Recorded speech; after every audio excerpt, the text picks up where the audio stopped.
You know what I feel like really sucks is that, being honest with oneself really does create a lot of positive change, but I've often found that it is extremely difficult if you have been led to believe that you should not be honest with yourself in the context of how you feel may not matter or how you feel is wrong to be feeling that way. You know what I mean? Maybe you're not as happy with things in your life as you appear to be on social media or in front of people.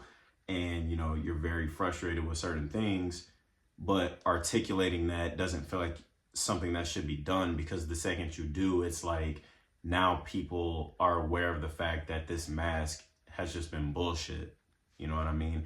And I feel like being a good person and being a good guy and just I'm a great human being and this, that, and the third, those identities, those masks, I feel like they come from fear, just from my own experiences. Like when you sit here and you become so self-aware of the fact that you are not the perfect human, that you are not this flawless human, but in fact, you have a lot of darkness, there have been traumatic events, there have been things that you've done that you're not necessarily the happiest with. And it can be scary to be honest about that because you catch yourself worrying about how are people going to perceive me instead of just another route. You know what I mean? Like I have found that it has been a struggle to be honest with myself about certain things because when you are brutally honest about the fact that you are a fuck up at times and that you can fuck up and you have the capacity to still do so, it can be unsettling because it's like, if that's just who I know, but they don't know it, am I going to be comfortable enough to let them know that and not be judged and condemned for it? Because I have found just through my own experiences and even conversations with people in my life that a lot of people are not okay with people seeing their shadows. They're not okay with people being aware of the fact that they have darkness because they have been perpetuating this identity of I'm a good person, I'm very patient, I'm in control, and I don't ever have outbursts, I don't ever have bad moments, but you don't get there without realizing those things. You know what I mean? You don't get to be a good person without falling down, I feel like. I feel like to be truly good, is to be so self-aware and to, instead of just trying to embody the light, but realize that the dark is part of the reason why you get to embody light because it's coexisting with both as a whole, as opposed to just trying to live a highlighted life. I personally feel like being a good guy can be a trap, just being so honest, like living that identity of I'm such a good person, I'm a good guy, I'm a good man, has left me personally feeling like trapped in that identity because it prevents me from having room to fall down when the fall down happens. Because obviously I've never been perfect and I was never gonna be no matter how hard I tried because I spent a lot of my life believing that if anything is possible, if I just put enough energy towards it and I try hard enough, I can be perfect. But I would always be neglecting my truth, which is that sometimes I need space to realize like, hey, I fucked up, this happened, this, that, and the third. And it's something to learn from rather than condemning myself for it and hating myself, because that's not gonna help us grow or be any better than we want to be in that current time. But I feel that identity, just not even just for myself, but for anyone, like if you're like, I'm a good person and I know it, it's like, how real are you if you're neglecting your shadow? If you're neglecting the foundation from your growth, then how can you be real? This kind of goes back to my flower metaphor. There's a difference between real flowers and artificial flowers. See, artificial flowers embody that highlight that people crave, but they had to go through nothing to get there. So it makes it fake. It's not real. But a real flower has to be put in the dirt and it has to utilize strength and awareness to push through that to sprout into something beautiful. And then once one becomes aware of that, you realize that that dirt was just soil all along. But if you are taught to hate yourself, if you are taught that you should neglect yourself, you should neglect your shadow and you should never acknowledge it and you should just be happy and be positive all the time, then you're neglecting your truth, which is that you're not always happy. You're not always in a good spirited mood. Sometimes we have moments where we're just in pain, where we're hurting, and that is more than okay, I feel like. But if you spend your entire life and your mentality is, I need to be good or else I'm just bad, you know, then I feel like it'll just make that prison within your mind even worse, because it really is just mental. It can evolve into physical, because if you spend your life, you know, just trying to embody this image of I'm such a good person, and then anytime you fuck up, you just kind of like sweep it under the rug and hope to God it never happens, then you're not taking care of your actual needs. You're not attending to your true self, and you're just gonna make your life a living hell, mentally and then potentially even physically, because then, you know, you'll know that you're not being your most true self, your most real self, because you're doing it in favor of this facade that you took on to survive, because your ego wants to prevent you from falling. Your ego doesn't want to be hurt. Your ego doesn't even want people to know that you have the ability to be hurt. That's why I feel like a lot of people are so afraid of being vulnerable, because they're afraid that if their scars are seen, that they're going to be deemed unlovable, that they won't be deemed attractive. And that's why I feel like a lot of us, myself included, have spent so much time just hiding our scars and hiding the fact that we have hurt and that we have trauma and that we have our pain, because we're worried so deeply that if people know how dark it gets within our lives, that they won't love us for who we are. But at the same time, if you're just perpetuating that you're just this good person, then I'm not loving you for who you are. I'm loving you for the person you display, but not you as a whole. And I'd much rather, you know, love you as a whole than just a highlight, because I understand that you're afraid, but I want you to know that you don't have to be afraid with me. You know, you shouldn't have to be afraid with anyone, but I can't speak for everybody. I'm just talking about me, you know? And that's why I feel like it's so important to really reinforce, like, you know, your shadow is not a bad thing. It is merely a part of your coexistence of truth, rather than something negative inherently as we've depicted it. Because when we're like, let's say like dark angels, demons, right?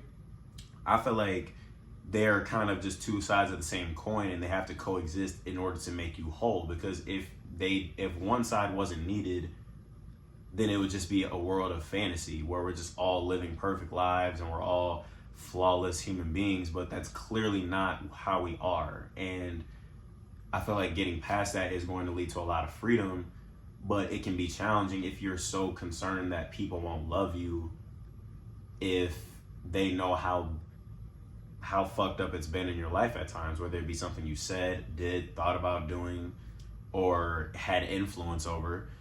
And I get where that's a struggle at, because I've been there, where I've been so concerned that if people found out that I've messed up in these areas of my life, that they won't love me and that they won't care for me. But at the same time, that's clinging. And that's why I'm like realizing, like, it all goes back to like clinging to the good, because when you're just clinging to the light, you're clinging to everything that has been attracted by that, even if it isn't coming through the most genuine of energy of just wholeness. You know what I mean? Because when you cling to the light, when you cling to this personality, this ideal that you're such a good person, that you're such a flawless human being, you can do no wrong, you know, things will come about from that. But then you'll begin to cling to those things that come with it, because you're afraid that if you don't cling, you'll lose them. But at the same time, if you do cling to those things, you will just kill it. Treat it like a flower, right? If you have a flower and you squeeze it and you cling onto it, the flower is going to die, because clinging onto it is not nurturing it. You're just holding onto it for dear life, because you're so afraid that if you don't, you'll lose it forever, or that you'll never ever know what it's like to experience it ever again, whatever the thought process may be. And it's just feeling like, bro, that's why I'm just realizing we can't cling to the things that come in this life, because with change, things change. And when you start to be more real with yourself and whole, you will attract what's really right for you, like a magnet. Say you're walking down a road and you are being your most truthful self. You're being completely honest with just you, not having to be honest with the world, not even being honest with the people around you, because you're, you know, doing that for their approval. But when you're just honest with yourself and you're whole, you will attract what's really right for you, whether from people to opportunities to circumstances. And it'll be a lot more freeing, because you're not lying to yourself and you're not wearing a mask out of fear, out of survival, but and out of highlightedness, but rather we are now whole, we are living truthfully, and we are honestly living, like genuinely speaking. And I'd much rather live than survive, because survival is a lot of how the game works. You know, you wear this mask of, oh, I'm this happy and I stand for this and I represent this. But at times that mask is going to be suffocating to your truth because you're neglecting yourself. And I'm just realizing, like, bro, it's time to make change, because, you know, I can't live my life lying to myself for people to approve of me. And then if I start being honest with myself and then they're like, oh, well, I can't vibe with you no more. Well, it's like, bro, now I'm being more real with myself, because I'm living with me every day. I'm not living with you, you know, and I don't want to cling on to you and then you're gone and then what? Now I'm distraught. Because the second that you start to cling on to people, the second they walk out that door, if they just happen to die or you guys just fall off, it'll leave someone so distraught that they won't know what to do. That's why I don't want to cling to nobody. I don't want to cling to nothing, but rather just flow and be in flow with myself, and just to surrender to the flow instead of forcing things. Don't force relationships. Don't force love. Don't force care. Just flow and let go. You know what I mean? And it's just realizing that. And it's just realizing, don't cling to just the light. Don't cling to just the good. Don't cling to just this persona because you feel like, if I don't, I'll regret it. Because it's better to be more honest with yourself and attract what's really honest with you and living the best life for you, instead of clinging to the light in hopes that, you know, it'll just eradicate the shadow, because the shadow never leaves. You notice when the sun is out, your shadow is still there because it never goes away. But it's not supposed to. It's you. It's just, we have to get more comfortable in our own skin, and we need to be more comfortable being our true selves, because there's nothing wrong with you. Yes, you have fucked up. You have done things that you've been hurt by, that you know what I mean, that you might regret. But it's not supposed to be there to torment you forever. The pain is necessary, and it is essential for you to realize something about you, so that you can live a more whole life, so you can be wholly and entirely you with no fear of being your true self, because your scars are what make you truly one of one. Like I said, man, like treat it like, imagine you're like a flower. That dirt, all the things you've done, the dirty things, the fucked up things, that's all just soil, and it's gonna be soil eventually once you realize why it happened. Once you realize why we fuck up, why these things have happened, once you realize what this is all teaching you for your life, you will truly become a one of one, and realize that you could have, like, you've always been one of one, you just didn't know it, because, you know, you're not looking in the mirror and realizing the beauty of just you and your life. There is nothing wrong with the fact that you have fucked up. We have just been conditioned to believe that there's this hierarchy, and that, you know, we have to climb in to be these perfect people that we're never ever going to be. And the second you do fuck up and that hierarchy is in your mind, you're going to be like, oh my God, I can lose everything if I don't clean this up and make sure no one ever finds out. You know, so it's exhausting. I know I'm not the only one feeling that way. I can imagine, I already know, I'm thinking of somebody right now who I know for a fact is probably like within that realm of thinking something like that, you know, and it's exhausting, because your scars should not be something that makes people turn away, but we're being conditioned to believe that that's how we should, because we represent beauty and truth through flawlessness, when flawlessness is not a real thing. We don't come into this world flawless. We don't live our lives flawless, but we are conditioned and taught to believe that we should be, or that we should strive to be. And it just leads a lot of people off their true path and onto paths of, you know, facades and masks and survival. And I'm tired of it. You know what I mean? I am so tired of it. You know what I mean? So it's just time for change, and just, we need to accept ourselves more as a whole and not just as a highlight. You know what I mean? That's what this is for. You know what I'm saying? Because we coexist as a whole, not just the light. You know what I mean?